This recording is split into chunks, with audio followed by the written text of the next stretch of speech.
how we try and hide our addiction. I realised when I was in my 20s that I drank too much. It seemed to be the norm, as it still is, really. Because there's pubs everywhere, bars everywhere, all these sporting events. There's alcohol's everywhere. In fact, it's more available now than it was 40 odd years ago when I first started drinking. So the availability is massive, isn't it? It's so accepted, it's legal. Nothing wrong with it, is there? As far as society is concerned. Very few warnings about it. We're all told about drugs being so bad for you, but nobody mentions alcohol, unless you actually study it and you talk to people about it. Meet somebody in the high street you haven't seen for a while, fancy a pint, fancy a glass of wine, all this sort of thing. If I walked down the high street today, past bars, people are sitting outside with a drink, 11 o'clock. But they can't seem to control it in this country, I don't know why. But other parts of Europe's a bit more controllable. However, in my 20s I was drinking too much and hiding my addiction. I suppose I would go and looking a bit rough and pretend I was all right. Make myself, a little bit more social than I probably was. How are you doing? Just to get over the paranoia, I think it was, the anxiety of people knowing that I was drinking too much.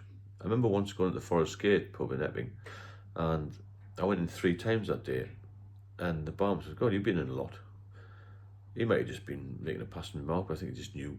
And I thought, well, it's not got nothing to do with him, really. And I've been in 3 times that day. I've been in 11 o'clock, and then I've been in 3 o'clock, and I went back at 8 o'clock or something. But I tend to be quite, what's the best word, really? I didn't want to let people know. I was worried about it.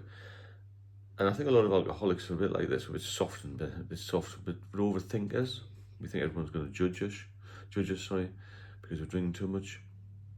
And then I got a bit aggressive when people used to ask me about my drinking, and say, well, you don't think you're drinking too much? No, I'm not. I'm only having 2 or 3 pints. And I get that a lot from people now who I try and help in the local pub and things. And they say, oh, I don't drink as much as you used to, and all this kind of. Well, they do. They probably drink more, but they become very much in denial, really, aren't they? They're very cautious about what they say, and they don't let on. So you try and hide your addiction by, well, I did anyway, by just being a little bit different to the way you are in a way.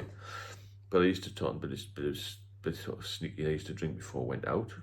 I used to drink beer in the garage. I used to take bottles of beer and I took the dog out. It was a constant battle to try and hide drinking and store it and remember where it was and all this sort of thing. I didn't drink spirits or wine, so beer was quite hard to hide in a way, because you had it's quite large volume, isn't it?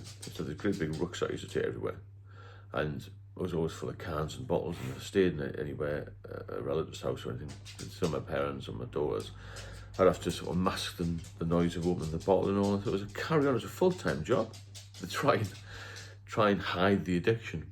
And then I used to hide bottles in the local field, when I lived in Essex, and I was in the back of the car. It just went on and on and on. The hiding was hard work. The whole alcoholism was hard work, because you just never stopped. It never stopped. It was just a case of, when we're going to hide this, how much stock have I got? I don't want to run out. And you get very fearful about running out of beer or lager or whatever you drink. So when anybody asked me, as I said, I used to get very defensive about it. Why you asking me, why don't you look after yourself, sort of thing, and leave me in peace, as it were. I just wanted to drink. And then from then on, when I got more into it, I became very selfish. Marriage split up. I split with my wife, sorry. We moved back to the northeast, which is a bad move for me. And then I was on my own, and I started drinking more, and then introducing yourself to new neighbours and all that sort of thing, new friends. And then I soon made new friends, but they're all drinkers. So it was a bit like I was, in a good sort of clan, a good group of people.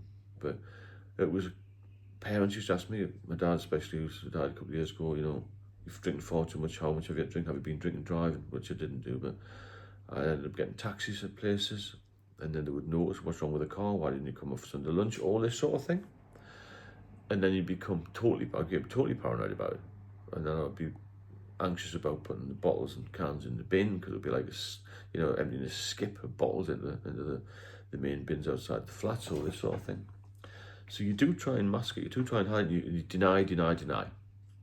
That's the thing. With alcoholics, they deny it until they're ill. Well, I did anyway. I would never admit it. It wasn't really until I was really, really struggling and I got diazepam the first time and I sort of said to the doctor, hey, I'm drinking too much. He said, yes, you're not. Well, you can't drink socially. The doctors aren't stupid. I mean, they don't know how we feel. I mean, I think I've got a good grounding, and I know how you feel. The doctors are great at prescribing things, that they used to be. And they stopped giving diazepam because that was a good way of getting you off. But nobody tells the doctor what they're drinking. Nobody tells their friends what they're drinking, really. And certainly don't tell their partners. The partners have got no idea. It must be very difficult. I'm going to do some videos about it. Being the partner of an alcoholic, or even the child of an alcoholic, because you want your parents and you want everybody to be well, don't you? And you can see them. It's self-destruction, really, isn't it? To me, alcoholism is legal, well, slow suicide, isn't it? Because you get to the point where you don't want to stop, you're frightened to stop. I was frightened to stop because I had seizures previously and couldn't get medication. But you do still mask it by buying a newspaper and going to sit in the pub and pretend to have a half, and then you have another half. And when people know you've got a problem, it sort of makes it easier in a way, and then you maybe can get a bit more help. But don't try and mask it. Try and get some help and try and get some support. Get onto these sites as well. Give me a shout, or the other subscribers, because we're all here. We've all had similar experiences, see. And the hiding of the addiction becomes very, very stressful. It did for me. I became very anxious of even going to the off license. I know some people I've spoken to have said they won't go to the same off license twice in a week, or because they're going all the time. So one guy's got 3 or 4 different places he can go. He goes to different ones, which is what I used to do. Because you think somebody's going to look at you. They're not bothered, the people who are in the shop. They just want to sell you the stuff and get some profit.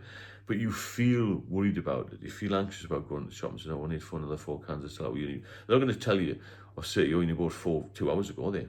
They're not bothered.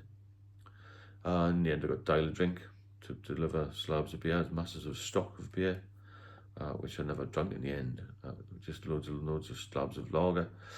And you hide it. And you shouldn't have to hide it. And it's such a stigma, the alcohol. Because if you come off drugs, people say, oh, well done, getting off heroin or cocaine or whatever.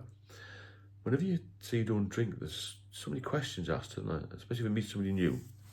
Why don't you drink? How long have you not drink for? Why can't you just have one? Will you have one on holiday? Can you not even have one at Christmas? All this sort of thing. And that puts a lot of pressure on you. And when you get pressure, you get anxiety. Well, I got anxiety. And then I had to hide things. The more you hide things, the worse it gets, because a lie will always be found out. That's the thing, isn't it? If you tell lies about what you're drinking, it's only you you're telling lies to, really. It's only you you're going to harm in the end. And you've got to be upfront about it. If you need help, get help. And don't be in denial. Admit, look, I'm an alcoholic, I can't drink socially. It's either all or nothing with me, and that's the end of it. And that's the way life is at the moment. That's the way life should be over the rest of your life. Because if you start drinking again, after withdrawing, it gets worse and worse, and then you'll end up in an early grave, unfortunately. That's the way it goes.